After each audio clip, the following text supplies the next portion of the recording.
When you're feeding cattle, it pays to remember why and who your ultimate customer is. That's advice from a veteran cattle feeder and businessman who heads up one of the most successful marketing cooperatives in the country. Lee Bork became a cattle feeder in 1978 after an initial career with the Farm Credit System.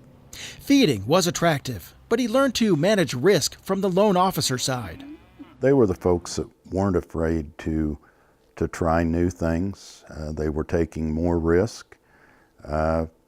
They got more bumps, but they got more rewards at the same time. And one thing that I learned in being at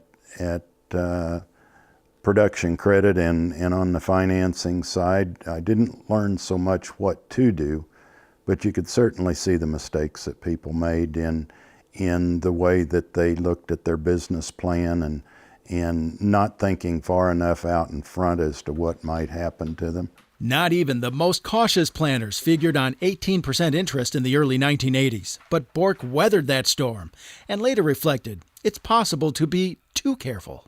You've got to have a few failures to learn what not to do again. To be really successful, you have to be able to make a decision when you have 65% of the information that is available of the 100% total information that's out there.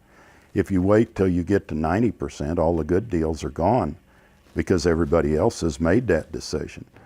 But that also means that occasionally you're going to fail and you're going to go backwards. But if you can make 7 or 8 deals out of 10 work, you're going to move ahead, and you're going to move ahead pretty good. One notable exception, where cattle producers cannot afford to fail, is in pleasing beef consumers. Somebody buys a steak from one of my animals and they go home and eat it. They're not going to bring that steak back like they do if they get a defect in a refrigerator or a tire or something else that they buy. They just don't come back and buy another steak for a while.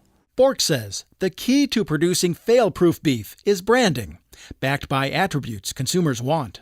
And the big change isn't so much that we're producing animals that taste better, that eat better, as much as it is that we're recognizing that we've got to produce what the consumer wants rather than producing what we want and saying, what will you give me for it?